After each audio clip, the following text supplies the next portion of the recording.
తుఫాను ప్రభావంతో 2 రోజులుగా ఎడతెరిపి లేకుండా వర్షాలు కురుస్తున్నాయి. ఈ పరిస్థితుల్లో వినూత్న ఆలోచనతో ముందుకు వచ్చిన గీతా కార్మికులు వార్తల్లో నిలిచారు. చౌటుప్పల్ మండలం పంతంగి గ్రామానికి చెందిన లగ్గోని పాండు, బొడిగె బుచ్చయ్య తాటి చెట్లకు గీతలు గీసే కార్మికులు. భారీ వర్షాల కారణంగా తాటి చెట్లు తడిసి ఉండటంతో ఎక్కడం కష్టంగా మారింది. కానీ ఈ ఇల్లు తగ్గిపోకుండా ఉండేందుకు వీరు క్రేన్ అద్దెకు తీసుకుని తాటి చెట్లపైకి చేరి కళ్ళు తీశారు.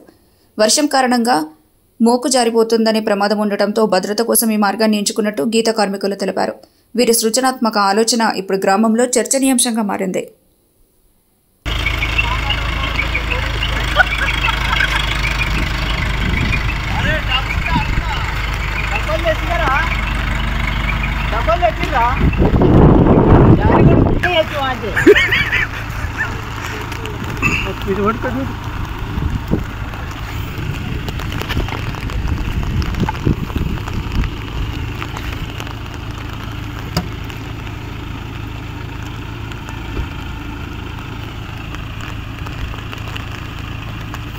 చెప్పులు కిలకాయ పడేది అదే భయం దీని కూడా వాడుతుంది.